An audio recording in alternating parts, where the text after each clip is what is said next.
Hi, welcome to NDE TV. I'm Peggy Robinson. Today's guest is Kathy McDaniel, and she's had a near-death experience, and I've interviewed her before. I'll put that in description. But today we're going to chit-chat. We're going to do whatever we want. So, what are you going to Yes. talk about, Kathy? Well, after I got back from my NDE, I was, completely freaked out since it was a distressing one. And it took me, 10 years to get to IANS before I found out what that was about. And, it's been 25 years now.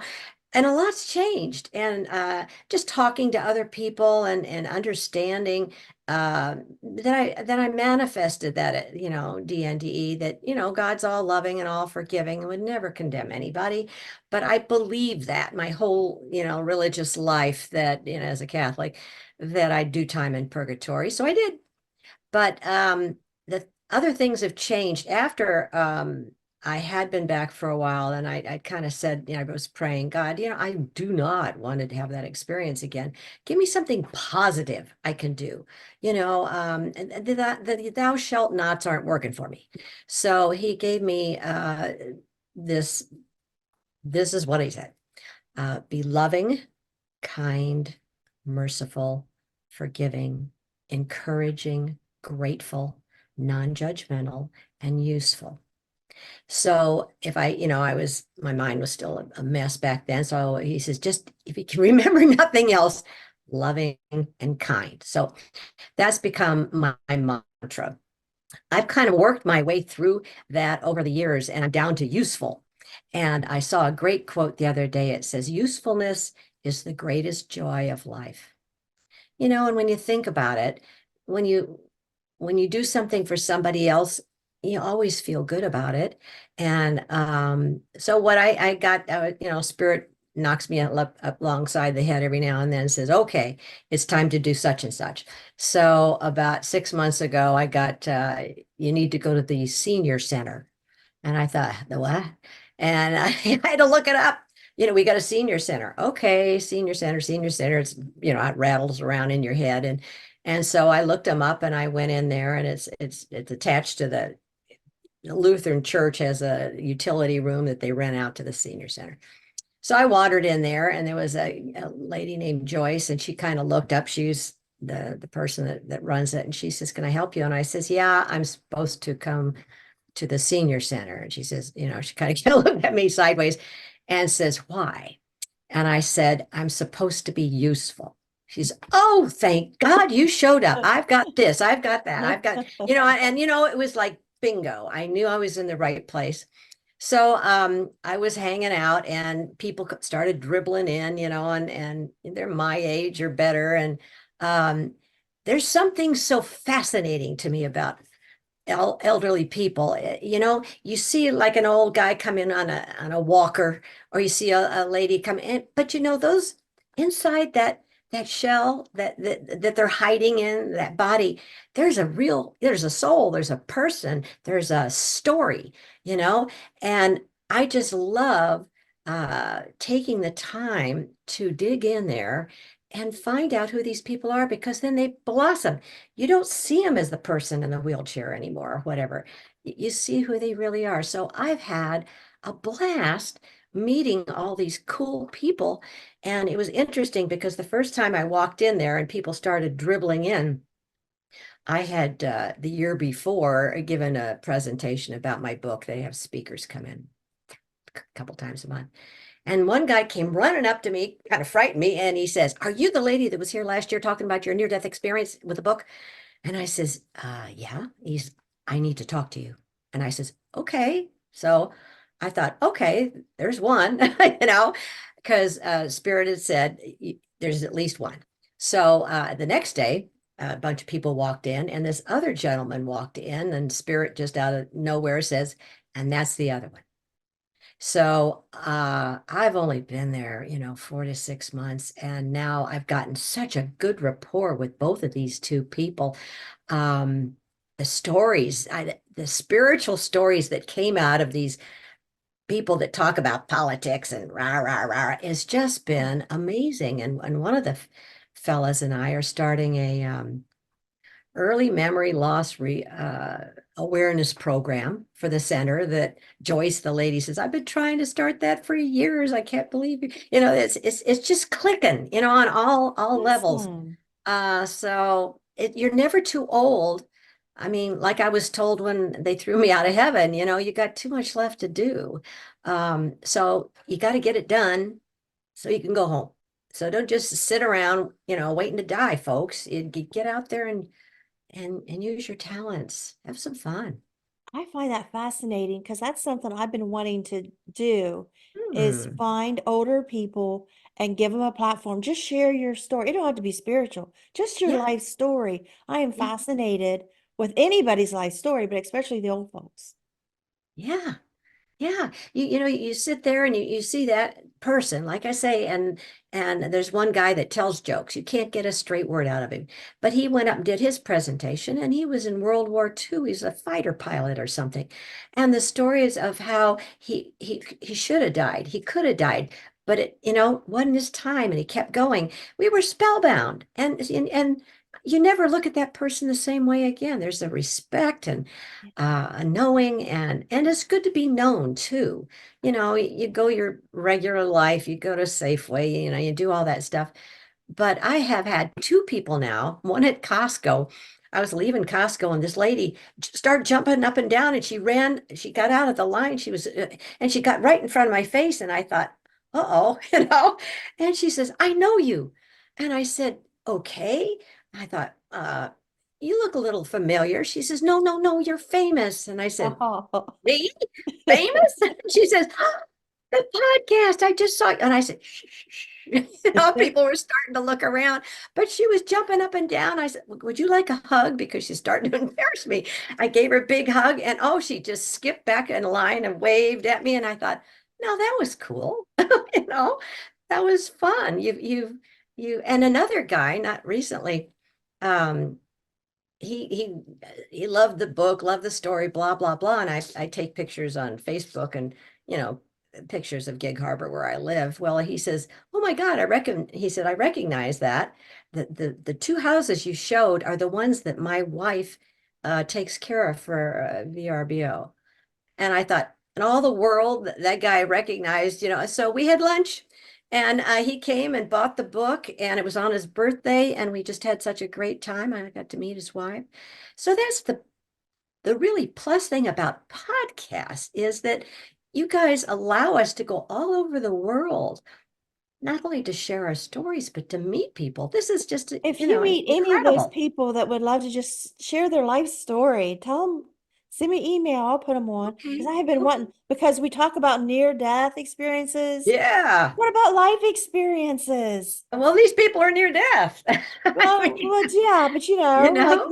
leave your story here where so many Yeah. people all over the world can hear what Joe Brown down the street, what he's went through in his life, because I'm sure it's fascinating. Oh yeah. And in rest homes where my mom is 97 with dementia, but they've got a bulletin board and every now and then they'll show a picture of the person now and a person about who they used to be. And I think uh, Kathy, here is your this- reminder. sorry about that. Podcast at 10.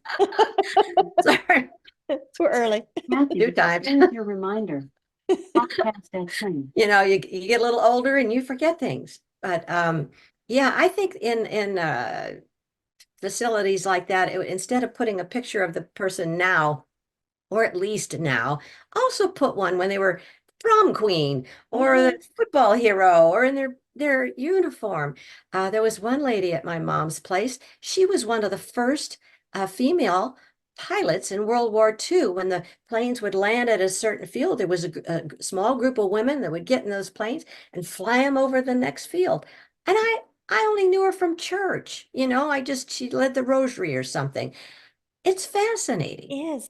And I would love for to make these videos and for teenagers to watch Mm-hmm. Mm-hmm. and get Yeah. interested in old people instead of avoiding them. Oh, they're gross. They smell or whatever. Realize that every one of them has a fascinating story. And maybe they'll realize, hey, sir, could you tell me your story?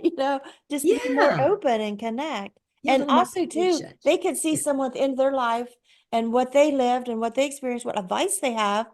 And these young kids can think, what about me? What am I going to look like down the road? What kind of Yeah. life am I going to say I lived? Am I going to be proud, or am I going to accomplish? It's just, I just think Yeah. we have these generation gaps, they say, Yes. to bridge Yes. that. Yeah. And we're getting older, and so the gap is getting wider. One of the things they do at some of these facilities is they'll have somebody come around and tape that person's life story so that they save it for the family and the grandkids and all that. That's a cool thing to do too. But being on a podcast is the same thing. I'll mention that at the center. And I think it'd be a wonderful thing for the Mhm. families that, Oh yeah, say this person passes on, yeah, play it at their eulogy, yeah, yeah, or just keep it as a keepsake, download it, put it on a disc, and, this is grandpa's life. To pass it down through, whatever, how yeah. they can do it, It's technology worthwhile. changes, but, to Yeah. have their life out there. Yeah, well, my dad was in World War II, and he never spoke about it. And most of them didn't. It was so horrific. It bring back the PTSD, and you had to shoot down other planes and kill people. I mean, this is not something you get over. So he never talked about it. So when I was writing my book, he was in his late 90s, and he confessed, he started telling me some of the stories of when he was shot down in the Philippines, and how his plane landed upside down, and he was doomed. And he said to God, he was an atheist at the time, and he said, God, if you're out there, you save me and my whole family will be converted to Catholic. And just he didn't get the words out of his mouth when these Marines came out of the jungle and pulled him out of this burning plane and drug him and saved him. So it was like, bingo, we all became Catholic. So I said, what a great story, Dad. I never heard that. And he says, yeah, I really wanted to write a book, but I just ran out of time. I says, no, you write that story, and I'm putting it in our book. So my first chapter is my dad's story, because he's the one that started our, from atheism to Christianity to where we all are now. Yeah. And the ones that have dementia, might need a family member sitting there beside them to help, Yes. Yeah, because usually the dementia, yeah, the dementia is terrible. they'll tell us things that never happen. Right. They get two things together. Sometimes my mom does. Like right now, I call her every night at 7 o'clock. And last couple of days, she says, well, I really have to get something for the kids because Christmas is right around the corner. So I keep saying, well, we just had Easter, so I think you have a little time. But every night, for 4 nights, it's almost Christmas. It's going to happen to us if we live that long. That's why I've started this early dementia awareness thing, because we can put it off by staying, socially engaged, getting your exercise, eat a little better, meditate. There's all kinds of things we can do. Um, and so somebody has to tell us. My Aunt Dorla had dementia and she died with it. And Mhm. I had heard that she had wrote a little book. So I was able to get a hold of it. It Uh-huh. wasn't published or anything, but it was all Uh-huh. typewritten, nice little binder. Oh, And it was small, but it told so many things as mm. she was a child. And, so I got to see my grandparents through her eyes as a child, which was interesting. Yeah. And then at the back, she put, someone told me I left this out, that I should mention it. And she says, I always seem to know when someone's going to pass away. She has a Oh, dream or a knowing and stuff. And then she says, and I also didn't mention that I drowned when I was a teenager. oh my And God. she was talking about a near-death experience without the Oh, terminology, or I'm sure knowing what that was. But she told how what cool. how it come about in the river, and what happened. And it was so good for me to read it, because years before, when I started coming out talking about my NDEs and things, and some of the psychic stuff I had started going on after my second NDE, and my mom said, well, your Aunt Dorla, she's always had, premonitions, knows before people die. And so Mhm. now here, years later, I'm reading that she had also Why? drowned, because I drowned when I was 5. Oh, is that? I got chills. Woo! That's powerful. because I first, my mom said that my mom was kind of implying that maybe it's a hereditary thing, that it's something that Yeah, we, a mental ability or something. yeah. And she's Hmm. like, well, you're just like your aunt. And then I found out she drove. That's why I'm like my aunt, Yeah, not in the that's genes, right. but experience. Oh, that's too bad you couldn't talk to her about that when she was alive, you know? And That I would, saw my aunt the day she died. My sister was in the same nursing home as her, and I happened to see my cousin, her son, in the elevator, and he says, "Mom just got to the hospital today, and they say she'll probably die today." And oh, they just got her back to the nursing home. And so I had a friend with me to go visit my sister. I said, "Well, we'll go see her." mhm. And so she has dementia. She don't know her own children at this point. And I Oh, have been there wow. before to see her, and they say, don't say who you are, because she'll get upset and confused because she don't remember you. So just act like you're just anybody. Come say hi. And so I'd seen her not long before that. And so I come in the room, and she looks at me, and I'll never forget it. She gets real close at my face. Her face is glowing. Her eyes are big. And she says, it's an angel. And she kept looking at me saying I was an angel. So I just let her think it, Sure. because I guess, oh no, I'm your aunt. Here, I'm your niece Peggy. I'm not gonna do that. So I just let No, her think that it. was wonderful. And she died a few hours later. Oh, how So I felt cool. kind of special, her feeling like she saw an angel, she maybe that Well, lightened her path or y- something. yeah, it's not bad to be called an angel. Yeah, go ahead. I'll With take a that glowing title. face. Yeah, wow. Wow. Yeah, well, Yeah, she was the nicest lady, uh, always. But yeah, yeah. so I heard you say early on there when you started talking about that you now believe that you manifested the hell experience I you had. do. I think I was, one of those things I chose, it sounded like a good idea at the time at the planning table. And then volunteered to come down and do that and then come back and be able to tell people, don't worry about it. God loves you. Please don't worry about that. And if you are in a situation like I was where you're just beaten half to death with you're going to hell for this or that, you know, distance yourself from those people. It's not good for your soul to hear that all the It's time. not good to go around feeling you're the worst person and you've done this and you've done that, and just let it go and know that that's all is to me. There's other good points, I don't have to Absolutely. Your dwell on the soul, negative. your soul is you. These bodies and minds, they're just, vehicles that get us around Earth, but we really are souls. We're pieces of God. We're going home. There's just no other place for us. That's where we belong.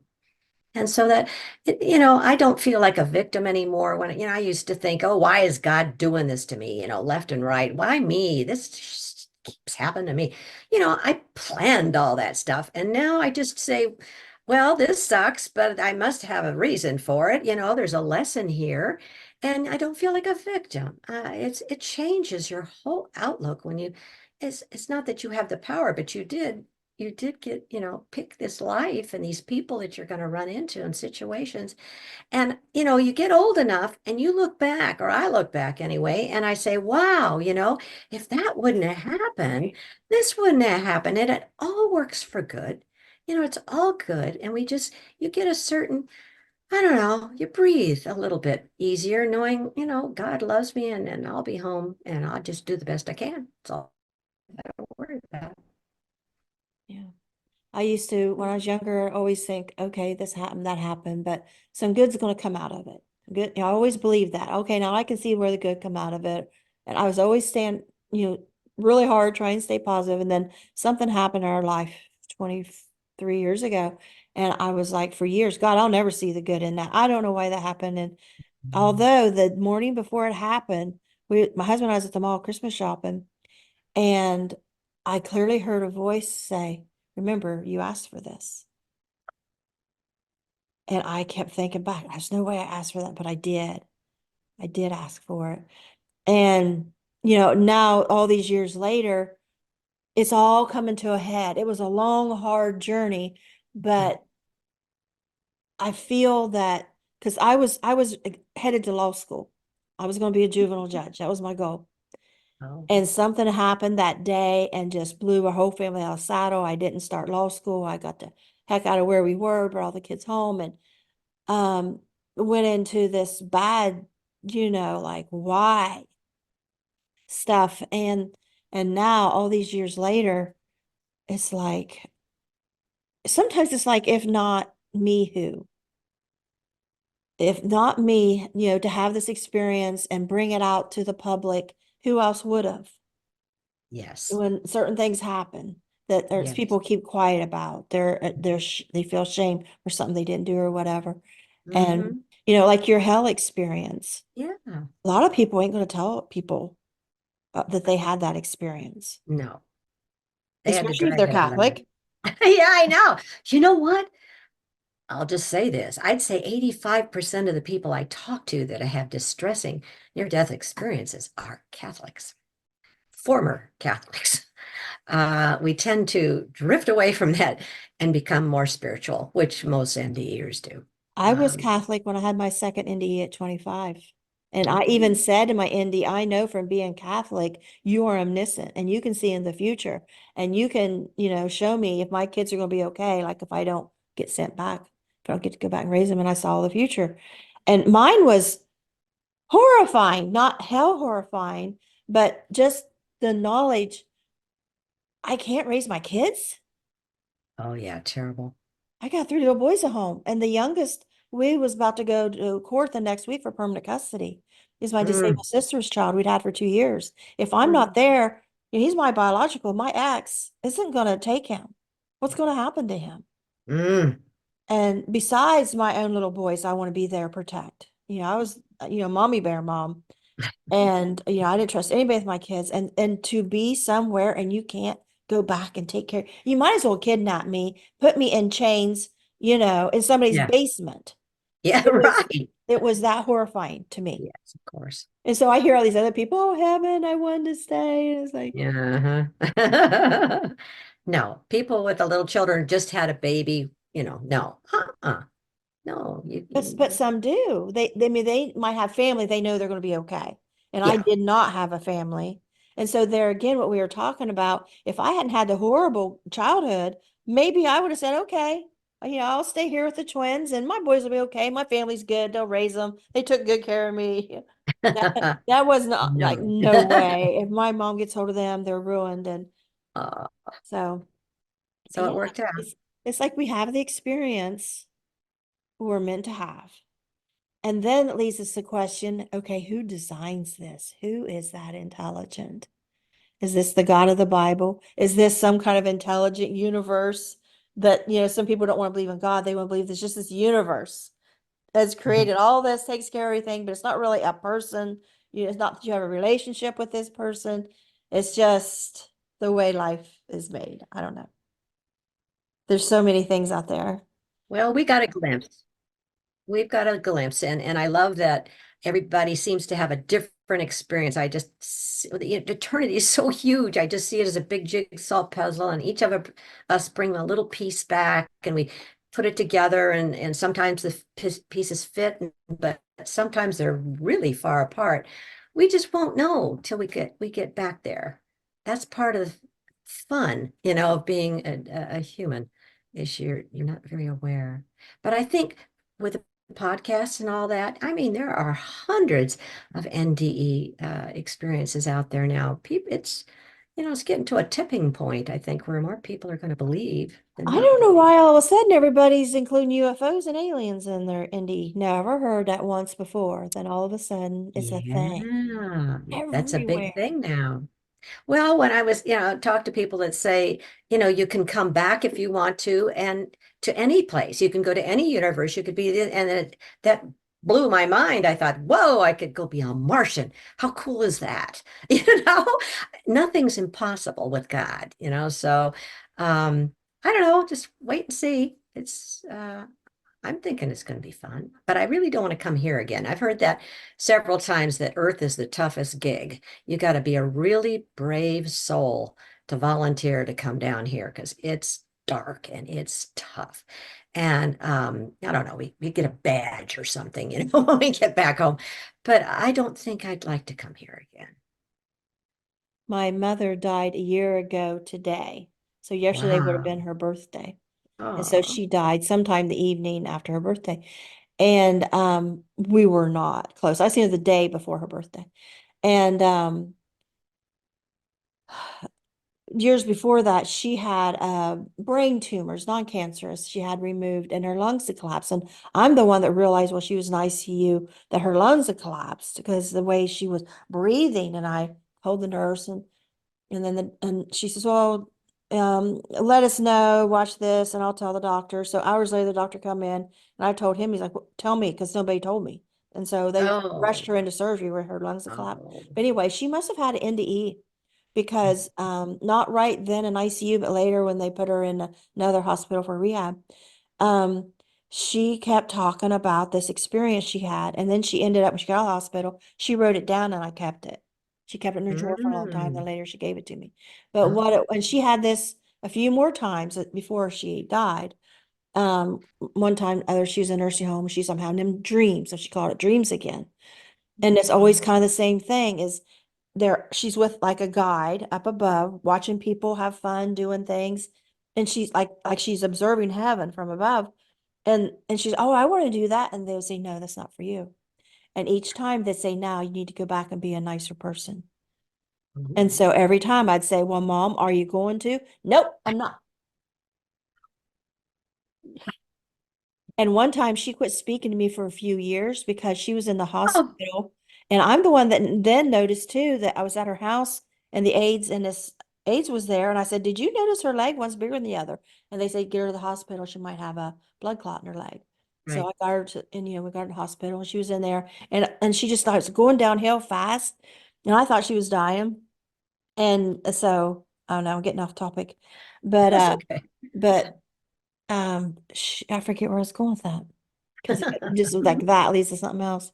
But Dementia. that time I called Howard Storm. I had never talked to him at that point because Mm. I thought my mom was dying. I'm afraid she was going to go to hell. And he said, "Oh, I know it was." He says, "Well, you need to have prayer. You need to have a prayer chain. You need to say these words to her and this and that." So I took a friend with me who was real into church. She had a prayer chain going through her church, and I took Uh-huh. her with me. And she used to be at my sister-in-law. So my mom knew her. Used to be her daughter-in-law. And so she was wanting to be. My mom was wanting to be mean to me so bad, but my um friend is there and she don't want to do that in front of her. And so, but we prayed for her and my mom quit speaking to me for a few years because she says, you know, I don't like that Oh, because we years. prayed for Wow. years. Yeah. I would call, she'd have an aide hang up on me or she'd answer the phone. Is this Peg? Click. And she would tell me it's because you prayed for me and you know I don't like that. She says, I'm not going to heaven. I'm not going to hell. She says, I'm going to hang around and haunt all you kids and make you miserable. What a lovely woman. So Oh, Lordy. Oh, I don't isn't know where she's at or what she's doing, but I'm sure, it seems like we have the experience we need to Yeah. get her head on straight. Because I don't think God wants a bunch of mean people in heaven, Oh, right? Like we're gonna have cranky to. old people up there. No, Oh, that's too funny. Well, there you go. Well, my dad comes, he died 3 years ago, but he comes, he's with me all the time. It's so funny. He's got some tricks that he does, like he'll flash the lights wherever I am sometimes, and then I'll just say, "Oh, hi, Dad," and they stop.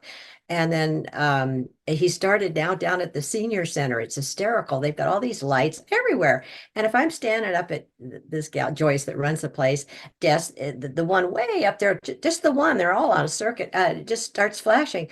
And the first time that happened, I just looked up the ceiling and I says, "Okay, Dad, I see you." And she looked at me like I was nuts. She, "What's your father doing on the ceiling?" I says, "No, he flashes lights like that. I just get my attention." She says, "You're kidding." I said, "No, no, he does all the time." So it's gotten so that it happens. And yesterday, I had a conversation with somebody. We were at the center, and she came over and says, "Kathy, would you tell your dad to stop it with the lights, please? I'm trying to get my." And I said, "Okay, sorry." And I look up at the ceiling. I said, "Dad, hello, hi, you're starting to bug Joyce." It stopped. And Joyce says, "Thank you." And she walked back. I mean, she just accepts it. And other people are going, what was that all about? It's like, whatever. I forbid my mother contact me. I know. I No, my forbid dad it. has such a good sense of humor. He also was doing this thing where he was hanging up on me and my mom because my mom, I mean, I call her every night at 7, and sometimes it was getting a little lengthy. And so one night we were in the middle of a sentence, and the phone just disconnected. And she called me back. Why'd you hang up on me? And I said, no, I didn't hang up. You hung up on me. This happened like 3 or 4 nights in a row. If we got past, I'd call her at 7:30, the phone hangs up. That happened for months. And finally I said, that's Dad. He's telling us that he's here, and we need to get off the phone because he always used to time us when it costs to talk on the phone. So Oh, she know we love it. And so we say, uh-oh, coming up on 7:30. I'll talk to you tomorrow, you know. But it's cute. fun knowing they're a whisper away, if you want them to be there. Your mom's probably, I don't know, somewhere else. And she knows that she was a pill, and that it would be upsetting to you. And maybe she's doing you a favor now. Yeah. Because I think once we get over on the other side, we're not going to be like we were here. You'll just be a pure soul, and we'll understand why those things happen. Why did I pick that parent? Why did I pick that child? I It have always become wondered if she had multiple personalities. ah, And so maybe she's rid of that. We get rid of yeah. all our illnesses and things. So That's a mental illness. Yeah. Yeah. It's still hard, but it's not like they can really control. That would be awful to have a life like that, yeah, where you just nobody liked you, and that would be terrible. her own children didn't like her.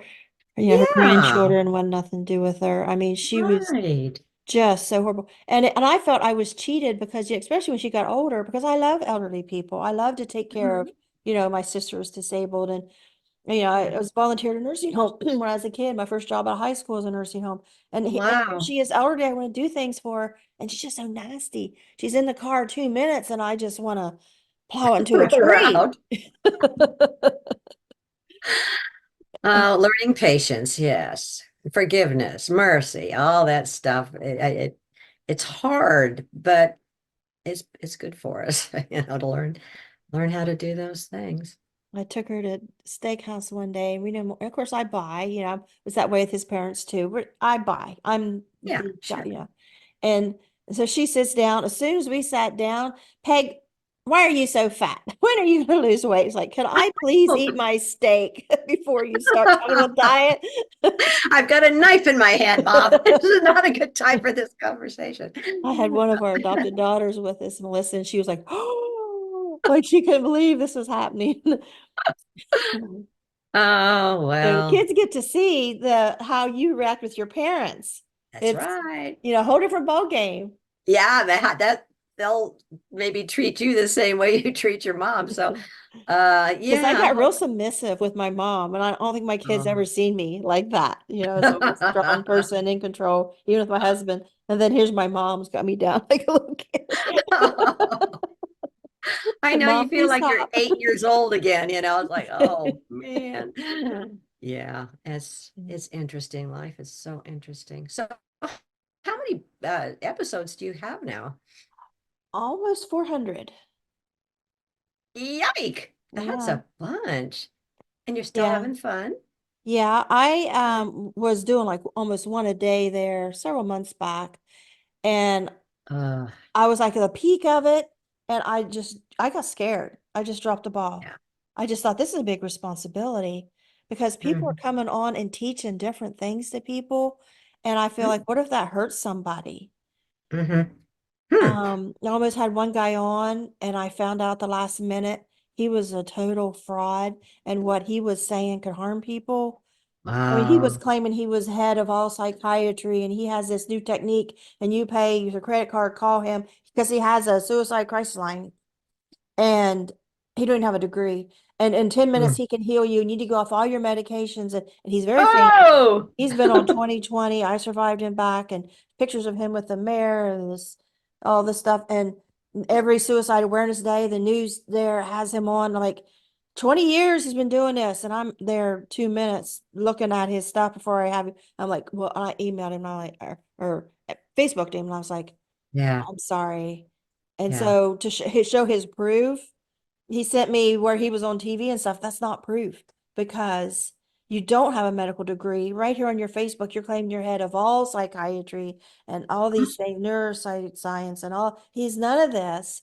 And I got, so later, I couldn't let it go. I kept, for like weeks, I kept investigating this guy. And so I went down his Facebook and I seen like maybe a year prior that there was a journalist, he had posted on his Facebook that was calling him out being a fraud. And I got reading this article and that he had, that you click on it, you could see, and they were saying all the same points that I was seeing. Only this Mhm. person, this journalist, was also actually on a real suicide prevention line. And Um, they knew this guy was full. And like, how do they not get reported? I For don't know. claiming you're a doctor, Oh, treating people. And he claims he's head of all this neuropsychology and that the Pentagon contacts him for consult on suicide and all this stuff. And oh he never even man. finished a bachelor's degree in anything. And he's complete nut. And how come the news isn't checking him out? This 20 years this guy's been doing this. And so I contacted some people like, this would, and people don't care. As long as the NDE is interesting, it's selling tickets at Mm-hmm. conferences or Mm-hmm. groups or a YouTube channel. Hey, if Yeah. it's getting views, that's all they care. And I had to step back and think, Yeah. what am I doing? How can I know? And so the only thing I'm doing differently now is if I want to question something, I question it. Yeah. Because Yeah. people think because Good. I'm a host, I can't be rude or I can't object. It's like, well, yeah, I can. It's your show. Yeah. If I think this is harmful with what somebody is putting out there, like somebody Mhm. on here just a couple weeks ago, beautiful NDE, I've had him on before, etc. All of a sudden, it's like hail to Hitler. What? How Oh, Hitler saved the world or something. oh dear God. And I've I had people in the comments saying I shouldn't have said anything to him, that I was rude. It's like, I don't care. Nobody's doing it on my channel. And somebody said, no. well, you shouldn't have posted it. And I said, well, I want people to see what I deal with, what we deal with as a society of what people are doing with NDEs. Yeah. Because Oh, they're doing some bad I'm stuff with noticing that NDEs. too. There's some out there that I think are just blatantly fake. They're making this stuff up and it makes it bad for the rest of us, you know? I know for a fact some are. There's one Mm-hmm. lady who's very famous, and I caught her in so many lies. And I finally confronted her. She's, what's it matter? What? She professes to be this huge Christian. Oh, So what's it? And you're asking me, what's it matter if you're lying through your teeth every time you tell your ND? Well, I got to sell books. hey. Well, good. Good. You called her out. But she's still doing it. I'm just a bad guy now because I quit being her friend.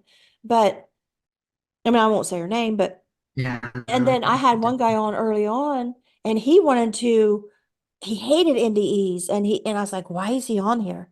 And so and he started putting down NDEs, and he's obviously like satanic or atheist or something. So I didn't share his video, right? And so we had discussion. Then he starts threatening Facebook and threatening my husband. He's going to come kill us and all this weird stuff. Then a year later, I see him with hundreds, thousands of views on other channels where he's made up this whole elaborate NDE. He's There's playing with nothing. people. And some people, I think, they think, listen to those stories. Hold my beer, watch this. Like I'll create something ridiculous and see where it goes for me. There's a lot of the stuff. Yeah. Like There we saying this really is. UFO stuff all of a sudden. ETs, you never heard that. Now it's everywhere. Yeah.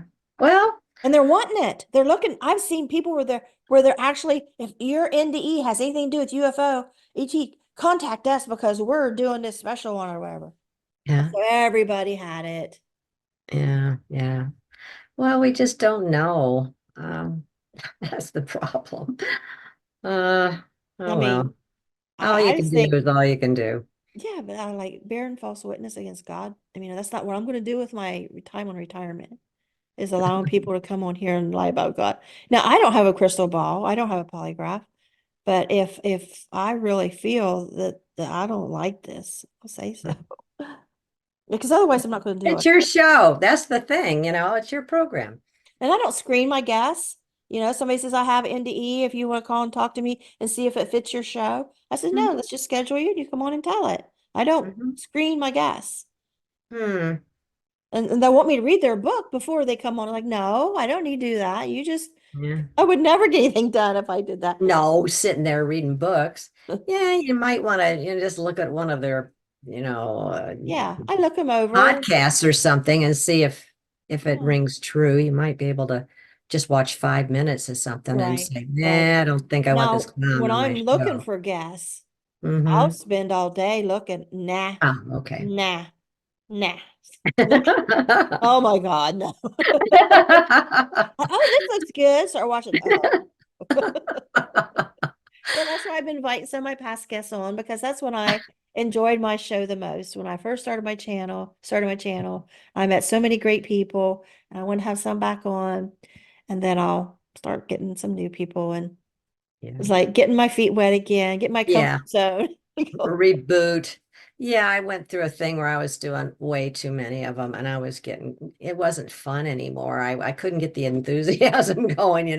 So I took 2 months off. I just said I've got to kind of just, I don't know. It was just too much. Being then in that spiritual place takes a lot of energy, and telling my story, it takes me right back to where I was, and that was not a happy place.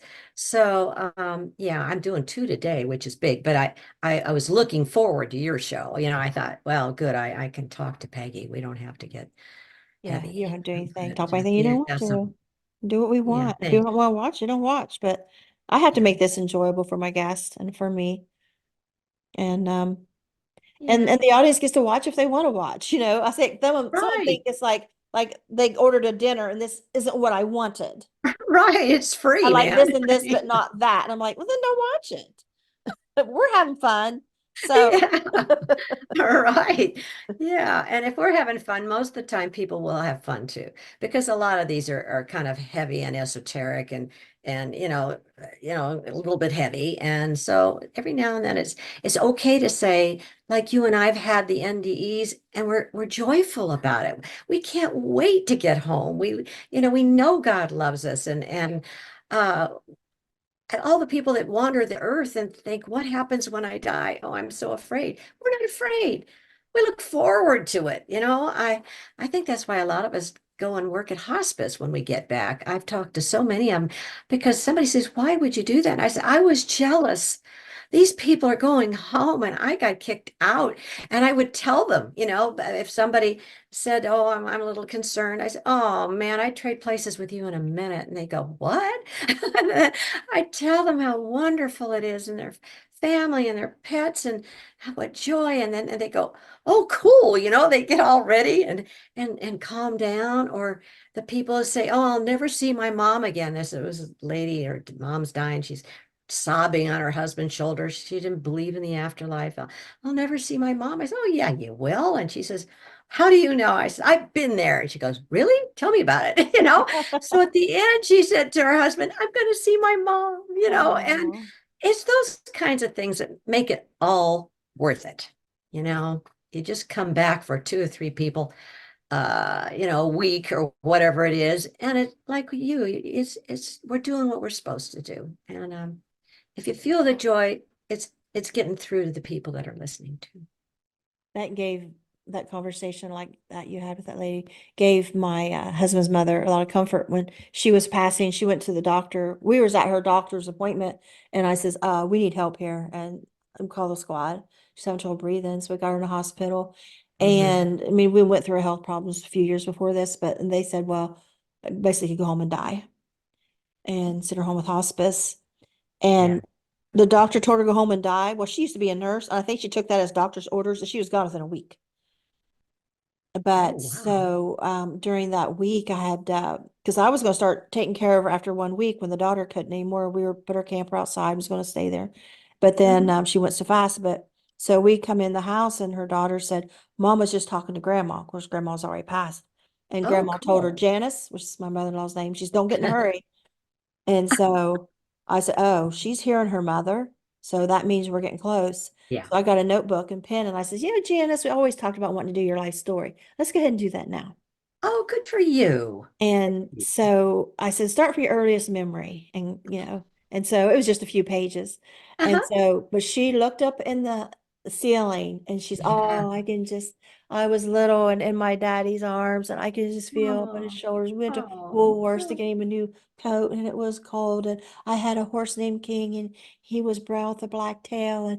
And me and my brother used to play outside. And she just went on and on. She did not Uh-huh. go into any of the bad things, like when her little Right. boy died when he was 5 years old of leukemia. She did get all the good things. And I thought, oh Mm, my gosh, I'm walking her home. yeah. And I was like, this is so wonderful. So ended up after she passed, that was her eulogy. I read what she Oh. said. And the place was packed because where she had been a Mm. nurse, she'd been a school bus driver, 4-H leader, and all these things. The place was packed and everybody was just like they thought like that's her talking. I said, well, I dictated, Yeah. how she said it. Yeah. And her husband was looking at me like real confused, like that's her talking, but that's not her. That brought out my love for wanting to tell old people's stories. Yeah. There you go. Awesome. So if you know anybody, or I mean, the audience knows anybody who'd like to, because there's more to life than death. Let's Yeah. share stories about our, whether they're spiritual experiences we had or just our life journey. Hmm. And what our time meant here. Because when I was 25 in a bright white light, I thought, before I saw anything happened, I thought, wow, it's real. The whole God, Jesus, heaven, because I'm not in a coffin. I know I'm dead. I'm somewhere. And I thought I didn't make much of an impact. Like my boys was little, in time they're going to forget me. And I didn't Mm. make because I didn't talk. I didn't let anybody know, the child abuse I went through, what I was going through with my husband. And I look back now, things he did. One day he was going to burn down the trailer with me and the boys in it. His Oh friend my come in and told me God. he was out there getting lighting a fire in the burning barrel and taking over, putting it under the trailer. And his friend kept putting it out. And he come and told me. And you know what I did? Nothing. What? Nothing. What am I gonna do? What am I gonna do? I didn't know how to leave and take my boys. I didn't have any family support. I didn't have any money. And I quit my job $3 an hour because I got pregnant, and the doctor says is lifting is going to cause you to miscarry. What was my choice? What am I going to do? And I look back at that and I'm like, you could have, as an adult now, Yeah, not a right. 20-year-old thinking you could Right. have went to welfare and Yeah. got a list for an apartment. You could have went to a shelter. But I Mhm. just drove around. I did go to an apartment and I asked a friend that was there. It's like, how do you get on a list? Oh, it takes months to get on. And so I drove Mm. back. I went to his brother and his wife's house where I went back. I said, I don't know what to do. And they said, we don't know what's wrong with him. Says, you are the perfect wife. The house is always clean. You take good care of the kids, da, da, da. We don't know what's wrong with him, why he's acting this way. And so I went back home. And so, I look at, he was going to burn down the trailer, really. Yeah. And so my heart really is, out there for people in situations. Oh, we got a great big house that's empty now. I think, well, maybe I could, open it up for, but then my gosh, the way people are today with drugs Not. and it, That's everything, it's like sad, I isn't feel it? safe I know. helping. Sad. It really is. So I'm sorry, I get off on tangents. No, no. I mean, people need to hear that. We've all got stuff. I mean, my second husband had a nervous breakdown, and I had his two kids and my two kids, and I was working and going to school at night, and he quit his job. He was a teacher, and he just sat home and played his clarinet for God's sakes. And so finally, he was, I can't do this. So I went and I was filing for divorce, and he wrote me a letter and said, God told me that if you go through with this divorce, I must kill you. Oh, And so I took that paper down to the police station and I got a restraining order. And I mean, it was scary. I think, oh my God, I know what you're feeling, but then there's this empathy that comes from a situation like that. So somebody telling you that story, somebody telling me their story like that, I can say, I know how you feel. It sucks, but you got to be strong and there yeah. are options. And, you know, that's what I think is the good thing about disasters in our lives. I mean, you've lost children, I lost a child. But when we meet somebody that's lost a child, we can throw our arms around and say, I know how you feel. And it's so much easier than the people that told me, you'll get over it, you'll have another baby. It will always hurt. It I mean, will if I always. come across somebody, I will, Yep. lost, I'll say it will always hurt. I said, you learn to deal with it, but it Mhm. never goes away. Right. You learn to live with it, but that's, And the hurt becomes like them entombed in you. It's a piece of them you don't want it to let go of the hurt because that's all right. you have You left. want to remember their birthday. You want to remember all that stuff, right? And knowing that you're going to see them again, I mean, that's how you can sleep at night.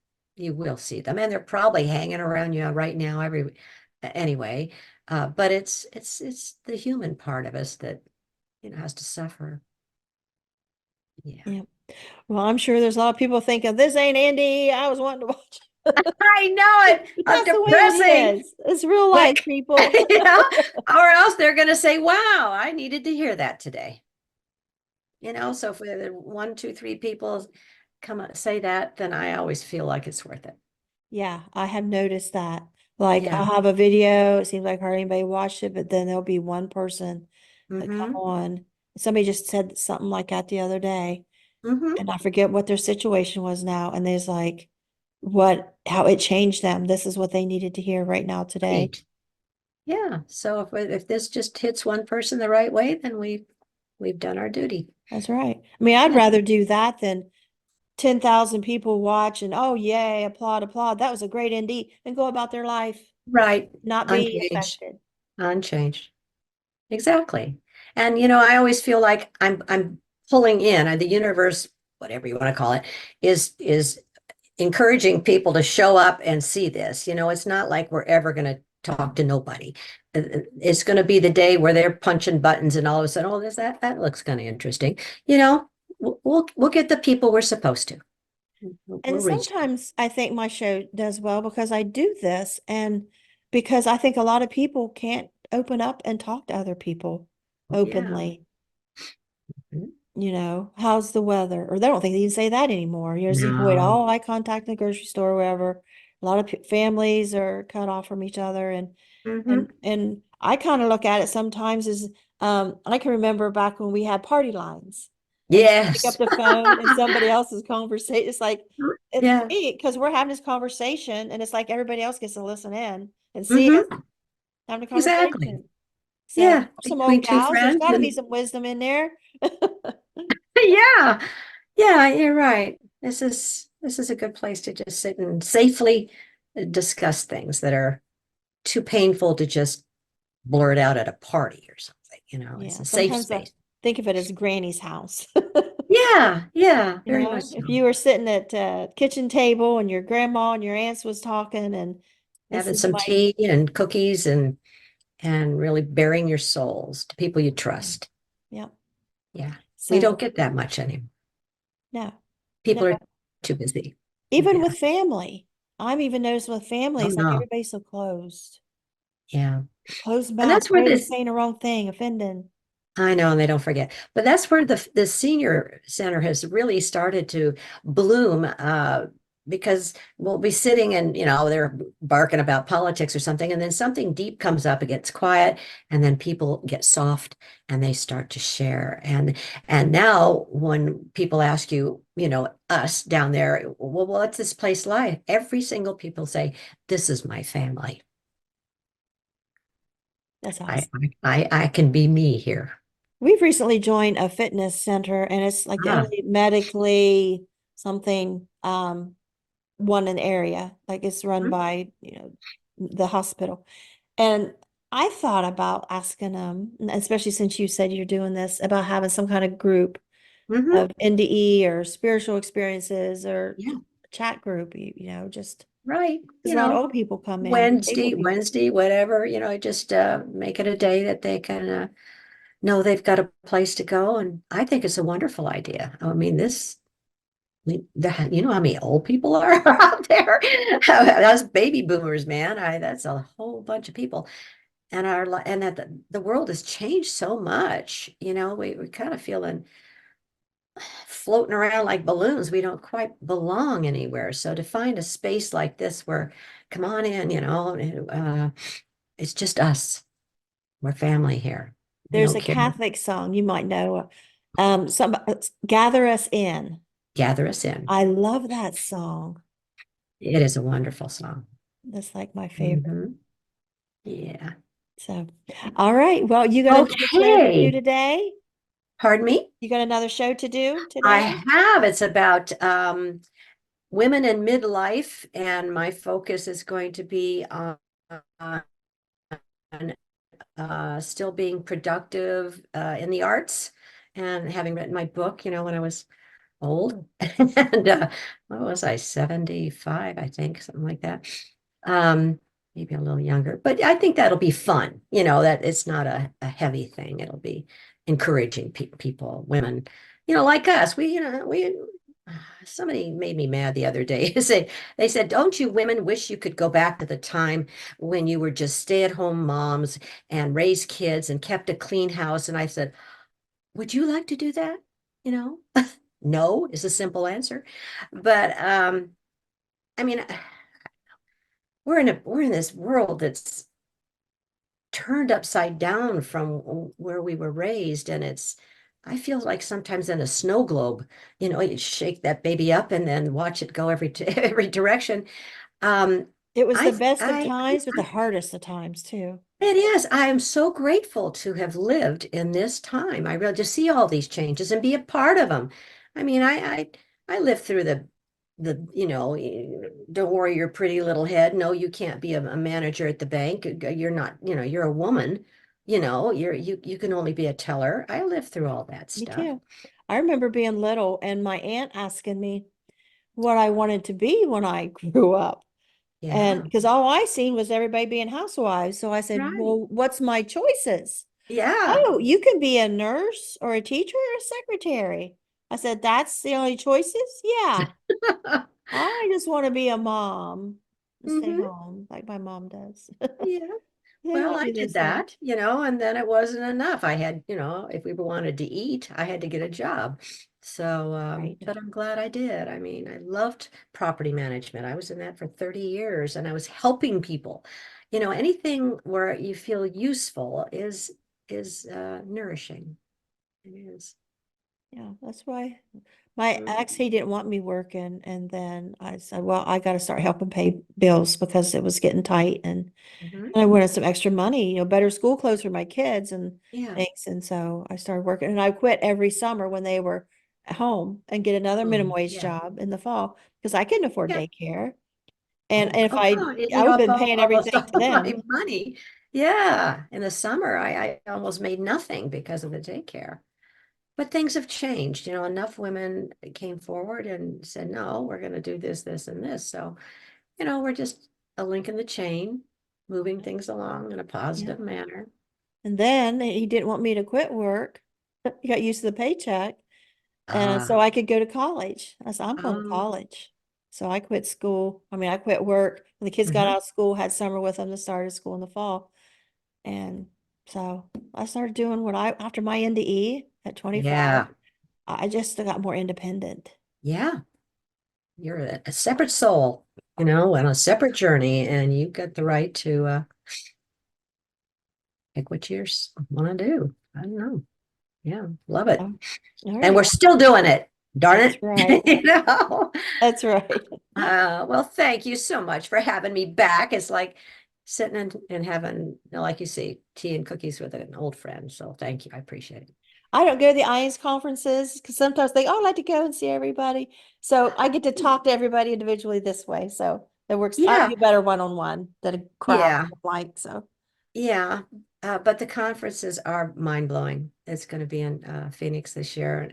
And it's just so full of our energy, all those formerly dead people. I mean, the energy, talk about nothing works. They've got a guy dedicated to go from room to room to restart the computers, to get the lights, on. It's just funny, all that energy. And then the last day, nobody wants to go home because that energy, that heaven energy is all around and that joy and everything. And it's like, I don't want to go Not for back to the me. real world. Uh, But a bunch of people, I get a lot of you anxiety. get anxious. I'm picking up on everybody's, Oh, okay. uh, Yeah. um, it don't work It's for a me. lot. It's a lot. But for me, I like it. I like that Yeah, there's energy. not people like that. Yeah. Yeah. I'm glad, But I'm happy for the ones that can go and enjoy it. yeah. Yeah, we're going to have one for the distressing near-death experiencers. That's taken me years to get that off the ground. All we got is the people, the rainbows, and the puppies. What about, the 20% of us that didn't have that experience? We need help. So last year was kind of our first time little tiny room, that nobody knew about. This year we're going to have a panel and time to talk and all that. It's very exciting. Yeah, and I always thought they need to focus more on the NDE than a lot of the other stuff Yeah, too at that conference. yeah, yeah, yeah, yeah, yeah. A little bit at a time, change it a little bit at a time. Okay. So, all right. Well, you have a good day. And thanks for You coming on. too. And let me know when this is on air so I can put it on my social media. I'll send Okay. this out to you later today, and I'll put the link to your last interview where you tell all about your NDE in it, and Okay. link to your book in there. Okay. Love you. Love you. Bye-bye.